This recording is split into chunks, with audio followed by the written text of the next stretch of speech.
¿verdad? Y vamos a hablar un poco acerca de los cambios estructurales fisiológicos del sistema nervioso periférico. Permítame.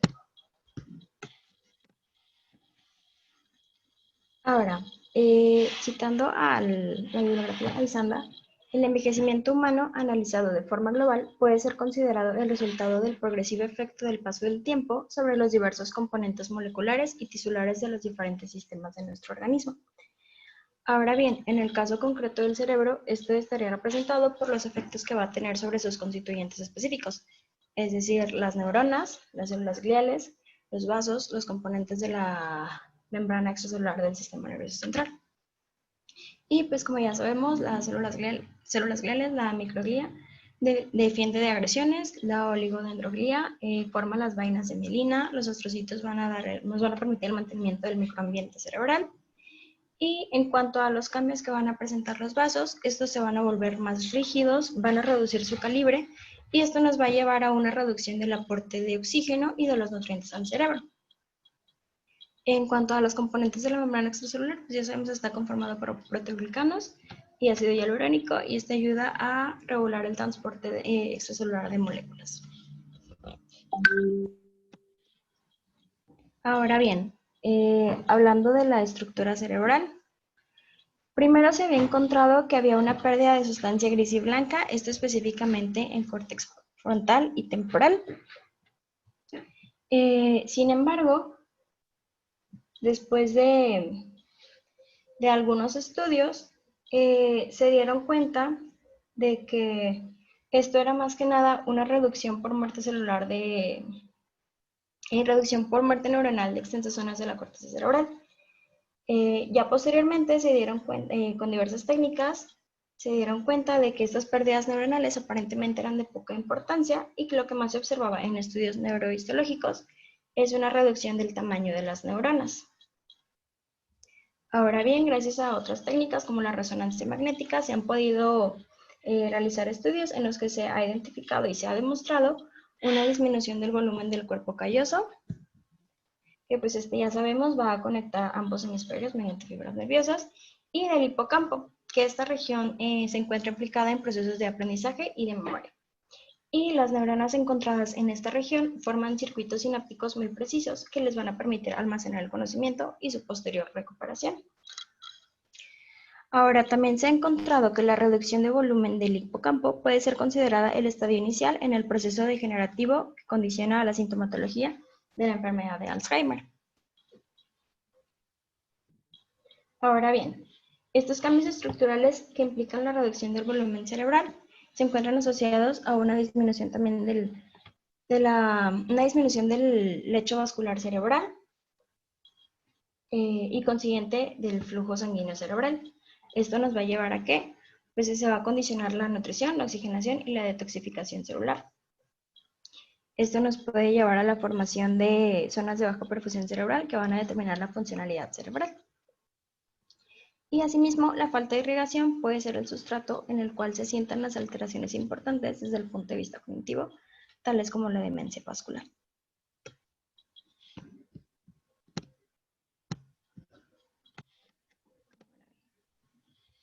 Ahora, continuando con los cambios en la estructura cerebral, bueno, si bien se ha asociado el mayor peso del cerebro con respecto al peso corporal de la corteza cerebral y de la cerebelosa, se ha encontrado que tienen una relación con una mayor esperanza de vida en los seres humanos. Conforme avanzamos, bueno, conforme envejecemos, se va produciendo una disminución del 6 al 11% del peso corporal. Si ven aquí, al inicio, a los 20 años, tenemos aquí, el peso en gramos está superior a 1400. Mientras que ya para los 90 años, si se fijan, ya está casi por los 1300. O sea, es una disminución pues considerable. Sin embargo, pues se ha encontrado que esta contracción, por así decirlo, del cerebro sano en las últimas décadas no representa una pérdida significativa de la capacidad mental. Oiga, doctora, una pausa. ¿Sí me escucha? Sí, sí lo escucho, doctor. Pero esos son los hombres. Las mujeres empiezan con un volumen cerebral de 1300 gramos. Ajá. y luego ya alcanza cerca de los 1100. Así es. Las mujeres tienen el cerebro más pequeño que los hombres. Ujú. ¿Sí? Sí, ¿Y funciona igual o funciona diferente? funciona igual. ¿Usted cree que funciona igual el cerebro de un hombre y el de una mujer? No. No, no funcionan para nada igual. Algo que es muy importante y que van a entender es que, bueno, aunque sí pareciera que tuviéramos más masa cerebral, ¿a expensas de qué cree que es esta masa, mayor masa cerebral en el cerebro de los hombres? Am, no, la verdad no sabría decirle, doctor. ¿Alguien tiene alguna idea? Pues tal vez por la forma del cráneo, o sea, o del tamaño, no sé. ¿A poco es más grande la tamaño? Bueno, Creo que a pesar de que los hombres tuviéramos más masa cerebral, las mujeres tienen más interconexiones. ok, más o menos por ahí va. De hecho, sí, médicos. O sea, a pesar de que tenemos un mayor volumen encefálico, la verdad es que es puro relleno. Es única y exclusivamente más sustancia blanca, pero sustancia blanca que tiende a ser mucho más lineal. Por eso es que odio las clases en línea, porque sí puedo poner ejemplos basando en cosas que ustedes ya conocen. Fíjense, nuestra estructura cerebral está hecha totalmente, o sea, de forma completamente diferente. A nosotros los hombres, por ejemplo, filogenéticamente el cerebro ha aprendido cosas de manera evolutiva, ¿sí? Se podrán dar cuenta. Voy a hablar de la generalidad, ¿eh? Evidentemente esto no aplica a todos los seres humanos del planeta, pero a ver, mujeres, vean a los vatos. Si juegan videojuegos, se meten a cualquier pinche mundo virtual y si esconden una piedra, quién sabe en qué nivel, de quién sabe qué jodido mundo, y luego se mueven por todo el resto del mundo, regresan y la hallan. El promedio de ustedes, si juegan videojuegos, caminan 20 pasos y ya no saben dónde chingados están. Hay otra manera también de entender esto. Uno de mis hobbies más relevantes es que cuando voy a los centros comerciales, o iba a los centros comerciales hace algunos meses, me encantaba a veces pararme en el estacionamiento y siempre pasaba que en alguna ocasión veía a alguna mujer distraída, aplastándole al control remoto de su coche, tratando de buscar dónde sonaba. ¿Sí? Y se encabronan porque van caminando por el estacionamiento y dicen, chingados, lo dejé. ¿Sí? Filogenéticamente, el cerebro del hombre ha evolucionado para hacer ciertas cosas. Y les vuelvo a repetir, hablo de la generalidad. Evidentemente, hay algunas morras que les pegarán una madriza en cualquier videojuego, sea RPG, el tipo que ustedes quieran. ¿Sí? Habrá mucha gente así también. Pero en lo general así es. Y es que filogenéticamente la supervivencia del hombre, pues, éramos cazadores. Ahora se toman selfies, güeyes. ¿Sí? Pero antes el sentido de orientación de eso dependía de la supervivencia. Si salías a cazar tenías que regresar y si no encontrabas el camino de regreso, pues te jodías. Si te perdías era igual, tenías que ubicarte. Ahora pongamos las cosas de manera diferente para que vean. Nosotros tenemos el don de la orientación, por así decirlo, ¿sí? Y somos de un pensamiento bastante lineal. Yo a la fecha, cuando estaba en el internado, si intentaba hacer notas escribiendo en una máquina de escribir, una Olivetti, letra 32, y estaba tecleando una nota y se acercaba algún compañero a hablarme, lentamente iba dejando de escribir. Y de repente seguía viendo la conversación del compañero hasta que no podía hacer dos cosas al mismo tiempo. En cambio, vean a las mujeres. Si ustedes ven un promedio de 8 o 9 mujeres platicando, ¿sí? Y las 8 o 9 están hablando al mismo tiempo, ¿sí? Se podrán dar cuenta que todas saben absolutamente qué fue lo que dijeron cada una de las demás. Todas, güey.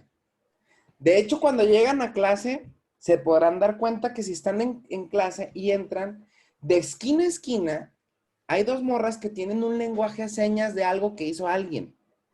No hablan, No emiten ningún pinche sonido. Pero con el solo hecho de tocarse una ceja, levantar la mirada, voltear de ladito, tienen una conversación cerrada. Y puede ser sobre ti, o sea, sobre un vato, y tú estás en la pendeja, completamente en la pendeja. ¿Sí? De hecho, somos tan poco multitasking, por ejemplo, los hombres, comparados con las mujeres, ¿sí? Que a veces sí les ha pasado, y esto, como parece chiste de stand-up, si andas en el pinche carro y andas perdido, a huevo quieres entender tu camino, y si traes el radio prendido, hasta le dices, o sea, bájale la música para ver mejor por dónde voy, porque no puedes hacer varias cosas a la vez. Esta plasticidad que tiene el cerebro y que se hace es una plasticidad filogenética que tenemos y que cada quien entrena de diferente manera. No todos la entrenan de la misma manera. Y todo esto está determinado en gran parte por la genética, ¿sí? Habrá quienes tengan habilidades muy, muy diferentes a los de otros, ¿sí? Hay muchos tipos de inteligencia, lo vamos a ver cuando veamos también memoria y cognición. Entonces, sí, aunque hay un mayor tamaño cerebral en los hombres y en las mujeres, las características funcionales no guardan, hay una relación lineal con ese tamaño. ¿De acuerdo?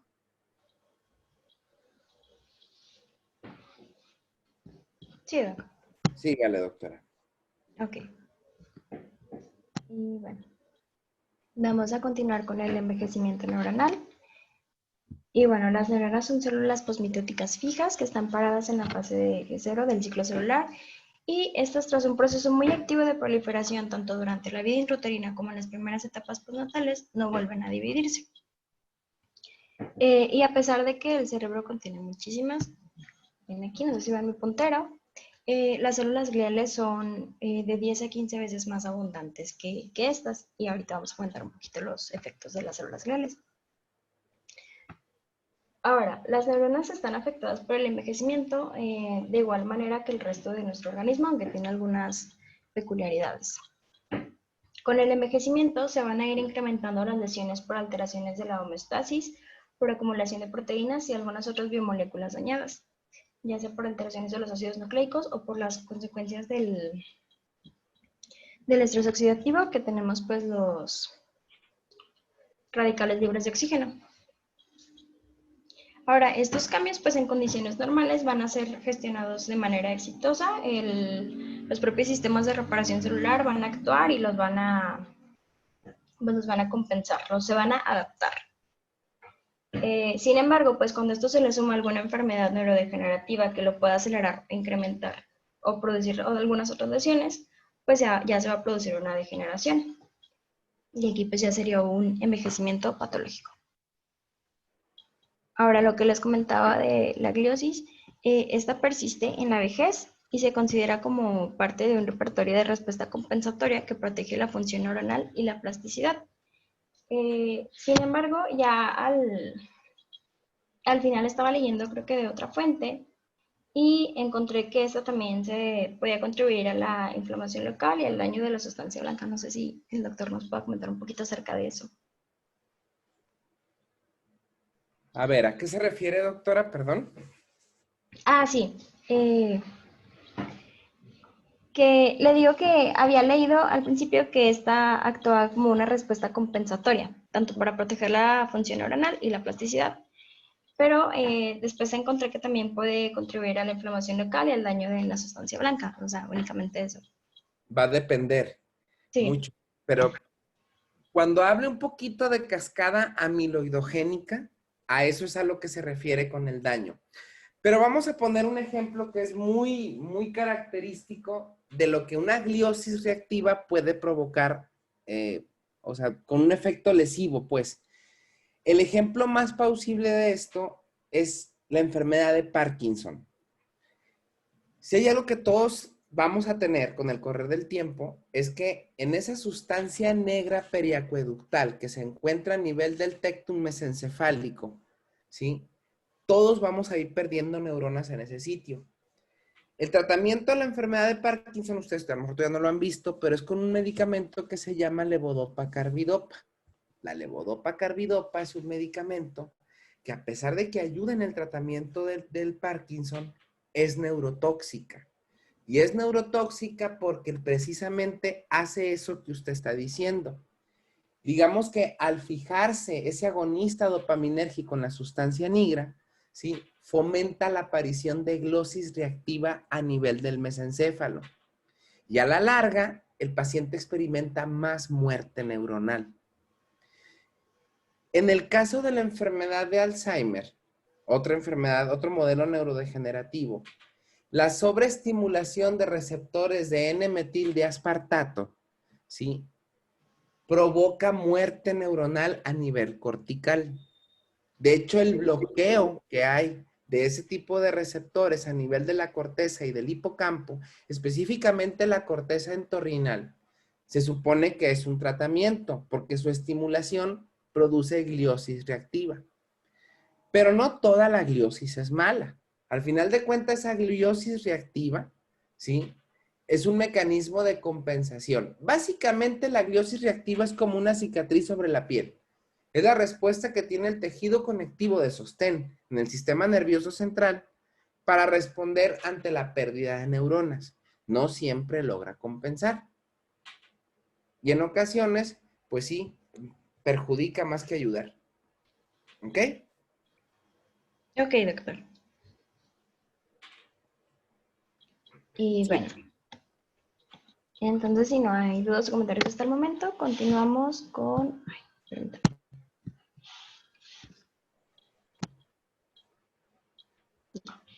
Con los tipos de neuronas afectadas en el envejecimiento. Ahora, si bien se podría decir que el paso del tiempo es considerado, esto no aplica en caso de alguna disfunción genética, que este es el principal factor causante de degeneración, de neurodegeneración. Ahora, son muy variados los tipos de neuronas que pueden estar afectadas en el envejecimiento, pero existen algunos grupos que están más afectados que la población en general, y es lo que vamos a estar comentando ahorita. Principalmente las áreas que se ven afectadas son las áreas que albergan las neuronas de proyección. Estas neuronas se caracterizan por tener axones largos, y estos deben recorrer distancias importantes para efectuar su circuito sináptico. Esto, a diferencia de las neuronas de asociación, en las cuales el axón es más corto y los mecanismos de reparación están un poquito más regulados. Ahorita lo vamos a comentar un poquito. Ahora, comúnmente las zonas afectadas tienden a ser la corteza entorrinal y el hipocampo, que son regiones que se afectan de forma temprana en el envejecimiento y se producen trastornos de la memoria y puede provocar el desarrollo de la enfermedad de Alzheimer. Mientras que la corteza motora y la médula espinal están afectadas en la esclerosis lateral amiotrófica. Ahora, lo que les comentaba aquí de las neuronas de proyección y de cómo aquí la variante entre las neuronas de proyección y de sucesión es el largo de los axones, pues esto va acerca de esto. No sé si pueden ver mi cursor, ¿lo pueden ver? Sí. Ah, ok, muy bien. Bueno, ya que hay características del esqueleto que subyacen a las alteraciones que determinan los microtúbulos y sus componentes moleculares, que es la tubulina. Ahora, la proteína tau va a producir una hiperfosforilación de estas proteínas. Y pues aquí es importante, ya que los microtúbulos van a representar la base estructural del transporte bidireccional de las moléculas, pues sí, de las moléculas. Y pues aquí está más comprometido porque pues los microtúbulos tienen que estar sometidos a ensamblaje y desensamblaje de sus unidades de tubulina para poder regular sus necesidades. Mientras que las neuronas de asociación tienen mejor regulados esos mecanismos. Ahora bien, ahora vamos a hablar de los radicales libres. Ahora, ¿qué es un radical libre? Son moléculas que tienen un electrón no apareado en su orbital más externo y tratan de equilibrar esta inestabilidad buscando unirse con otras moléculas. Los más comunes pues, son los radicales libres de oxígeno Y estos se forman como consecuencia de los eventos que se llevan a cabo en las mitocondrias para favorecer la formación de ATP en la fosforilación oxidativa. Ahora bien, normalmente llega una fracción del oxígeno inspirado a las mitocondrias de las neuronas y este se puede convertir en un anión superóxido, que este es dañino para las biomoléculas. Sin embargo, hay enzimas como la superóxido dismutasa, ya sea en su presentación mitocondrial o citoplasmática, esta, que transforman el radical, que lo transforman en radical, en peróxido de hidrógeno. Y bien, ahora este se puede de igual manera convertir en agua mediante la catalasa, pero otra porción de este se va a convertir en radical hidroxilo. Y este, al estar fijado a los fosfolípidos de la membrana mitocondrial, va a inducir una peroxidación lipídica. ¿Esto qué va a hacer? Va a alterar la fluidez de la membrana y va a perder sus funciones, así como se va a presentar una alteración del ADN. Lo que nos va a producir que las mitocondrias entren en un estado de degeneración y destrucción por autofagia. Lo que nos va a dar una reducción de la capacidad generadora de energía celular y el acúmulo de detritos celulares. Que aquí importante tenemos la lipofuscina. Este es un pigmento de envejecimiento, es el nombre que recibe también, y le da un color parduzco al cerebro envejecido en observación macroscópica. Ahora bien, finalmente también se van a alterar las biomembranas neuronales del aparato de Golgi, del retículo endoplásmico, de la envoltura nuclear y de la membrana plasmática nuclear. Y esto nos va a dar, nos va a llevar a lesión neuronal y a muerte celular. Y pues el acúmulo de péptidos y proteínas alteradas por efecto de todo este estrés oxidativo debe ser reducido por los sistemas de detoxificación, tales como los proteosomas, así como algunos otros sistemas de autofagia. ¿Estamos bien hasta el momento? ¿Alguna duda o comentario? ¿Todo bien? Ok. No, todo bien. Bueno. Entonces, vamos a continuar con los cambios en la sinapsis y en los neurotransmisores. Ahora, las sinapsis neuronales son de los lugares más afectados por el envejecimiento y el estrés oxidativo. Como ya sabemos, las sinapsis son los lugares de intercambio de información entre las células. Sin embargo, a pesar de que estas están afectadas, no es una pérdida homogénea, ya que si bien recordamos, hay distintos tipos de sinapsis que están aquí. Y pues las más afectadas van a ser las axodendríticas, mientras que las producidas en el soma celular, las axosomáticas, son más estables y menos afectadas con la vejez. Ahora,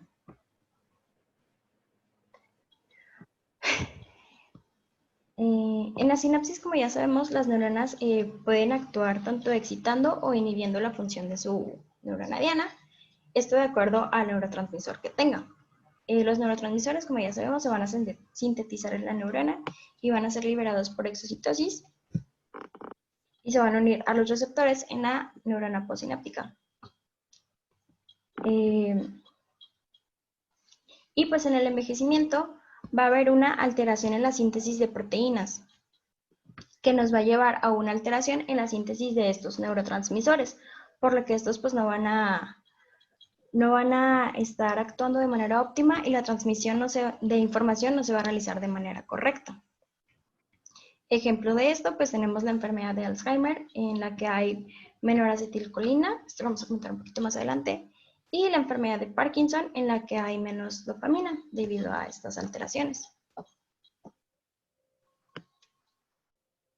¿Estamos bien hasta ahorita? Sí, estamos bien, doctora. Muy bien. Ahora tenemos el caso contrario, se puede presentar una sobreexcitación por acción del glutamato, que este va a inducir la entrada de calcio en la neurona postsináptica y esto nos va a conducir a apoptosis neuronal.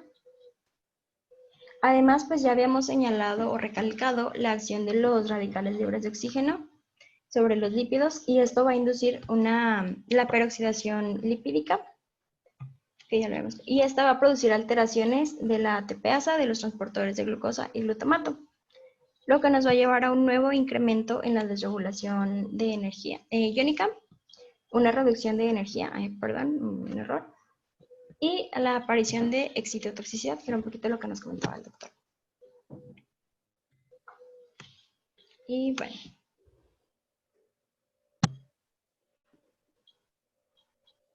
Ahora, los niveles de calcio intracelulares deben estar en el rango de los valores homeostáticos para que no se induzca la excitotoxicidad y la muerte neuronal.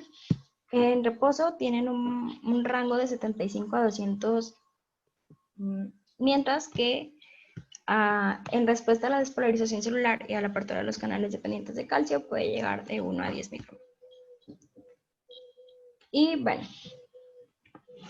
pues las neuronas poseen diversos sistemas de secuestro y liberación de calcio, y su correcto funcionamiento es lo que nos va a permitir mantener estos niveles homeostáticos. En cuanto a los sistemas de secuestro, tenemos las proteínas como la calritinina, la calvidina, así como el retículo y las mitocondrias. Que pues ya habíamos comentado que las mitocondrias es el lugar preferente para la formación de los radicales libres de oxígeno, y ya habíamos comentado también sus efectos nocivos. Ahora, si a estos se le suma pues los efectos del calcio mitocondrial, pues vemos los daños que se pueden provocar. Y bueno, que conduce a un incremento de la apoptosis neuronal. Y bueno, ahora vamos a hablar del daño biomolecular. Ahora, el envejecimiento neuronal está caracterizado por un incremento de lipofuscina como resultado de la digestión de organoides citoplasmáticos por el acúmulo de moléculas dañadas en el citoplasma neuronal. El acúmulo de proteínas defectuosas tanto en el citoplasma como en el espacio extracelular, generalmente por un fallo en los procesos de reciclado de lisosomas, proteosomas o sistemas enzimáticos citosólicos.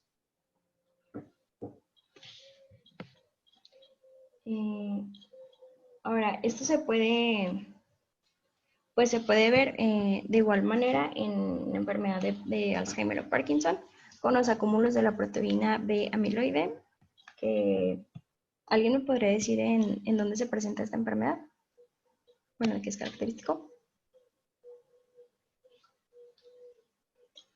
Bueno, es de Alzheimer. Y la alfa-sinucleína es de enfermedad de Parkinson. Ahora, hay determinados cambios en la estructura cerebral que se asocian a atrofismo neuronal, pero existen algunos que están íntimamente relacionados con la expresión de determinantes genes en las neuronas. Ahora bien, hablando de esto,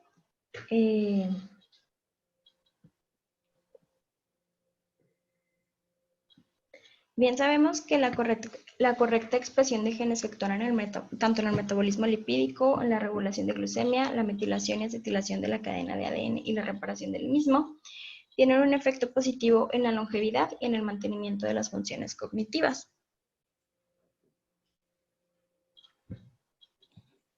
Ahora pues, por lo mismo, la síntesis de estos factores tróficos tiene una suma importancia en el mantenimiento de la actividad cerebral, ya que ayudan a mantener el tropismo neuronal y la plasticidad cerebral. Y bueno. Ahora, las neuronas de las células gliales, las neuronas y las células gliales sintetizan y liberan diversas moléculas denominadas los factores neurotróficos, que es lo que estamos comentando. Estos ayudan a mantener el tropismo neuronal y la plasticidad cerebral, que ya lo había mencionado.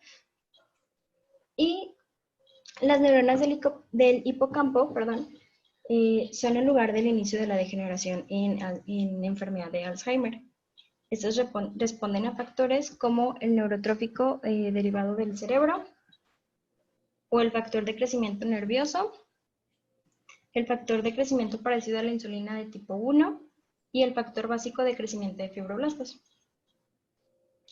mientras que en la sustancia negra se responde a factores de crecimiento glial, o sea, que es esto.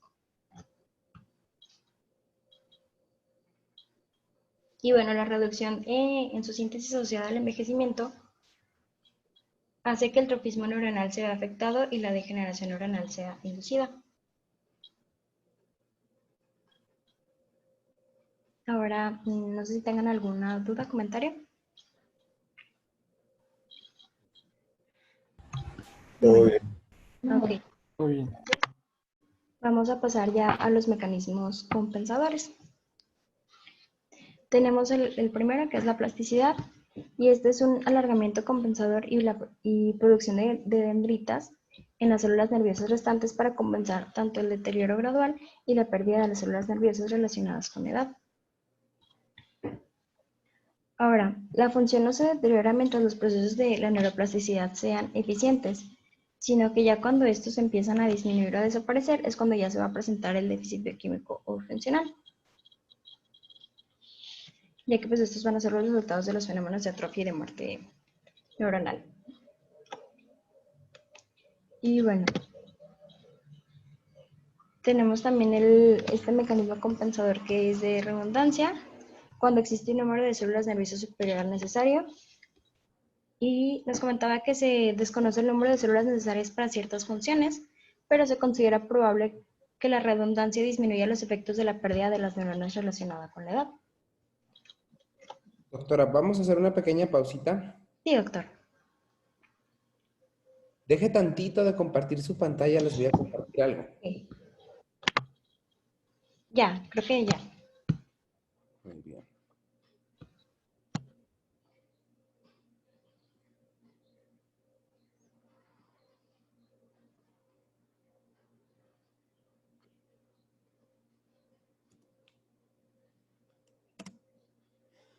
Básicamente todos los cambios encefálicos, no sé si se puede ver, ¿sí se ve el video? Se ve como la mitad, o no sé si está muy grande la pantalla, Doc. ¿Médicos? Yo sí lo veo bien. Sí lo A veo mí bien. también Sí, me yo parece también bien. lo veo. todo. Sí, bien. Allá, no se crea, se No cancela. los escucho. Sí se ve bien. Perfecto. Muy bien. Con la conexión a internet que es inestable. Bueno. Los cambios que hay en el sistema nervioso central los podemos dividir en dos grandes tipos. Cambios estructurales y cambios funcionales.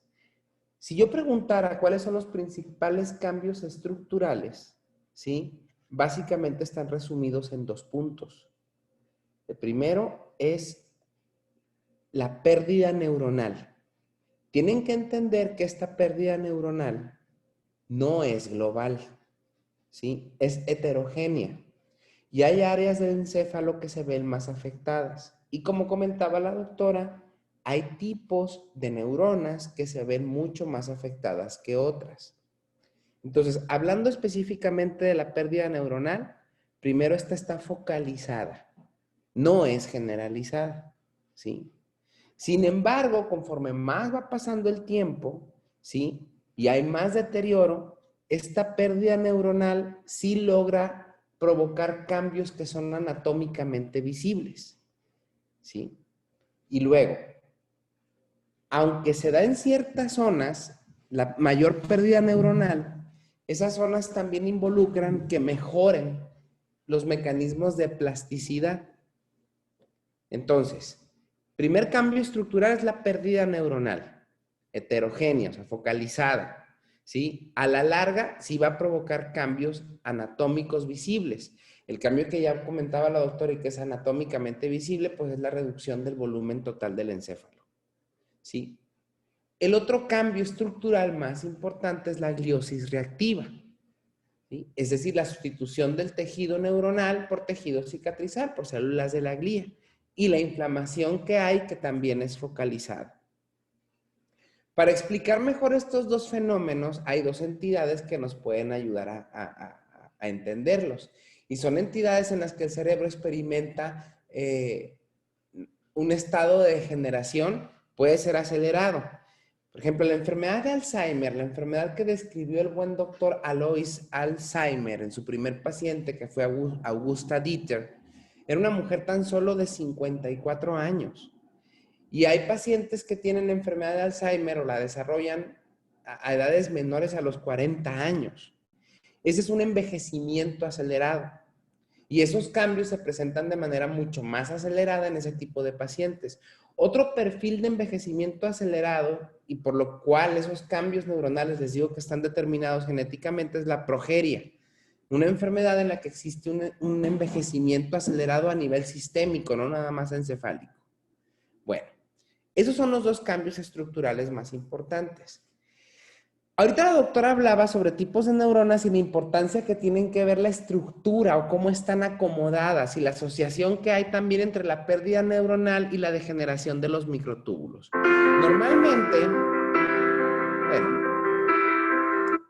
Normalmente el encéfalo, ¿sí?, se comunica a través de los neurotransmisores, las neuronas.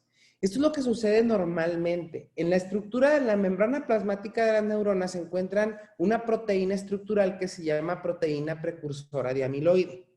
Esta proteína en la membrana, ¿sí?, de las neuronas normalmente es escindida por un conjunto de proteínas o mejor dicho, de enzimas que se llaman proteasas. Hay 3 variantes de ellas. Una proteasa alfa, una proteasa beta y una proteasa gamma. La alfa y la gamma normalmente, digamos que escinden ese tipo de proteína de manera normal y producen un amiloide que es fácilmente soluble. Pero cuando la cascada de producción amiloidogénica se decanta por la proteína o por la beta secretasa, se produce un amiloide que es anormal, ¿sí? O es un amiloide no anormal, mejor dicho, anómalo. Este amiloide es muy difícil de solubilizar, de deshacer, y es altamente se polimeriza muy rápido, pues. Tiende a agregarse y formar una serie de marañas. Y esas marañas sabemos que interfieren en la sinaptogénesis y en la conexión neuronal. Esa proteína beta amiloide que mencionaba ahorita su compañera es característica de la enfermedad de Alzheimer cuando se produce de manera excesiva, ¿sí? Por otro lado, la muerte neuronal está determinada por lo que también comentaba la doctora. Ese es un microtúbulo. Un microtúbulo, ya lo saben ustedes, es básicamente un andamio. Es el esqueleto de la célula, ¿sí?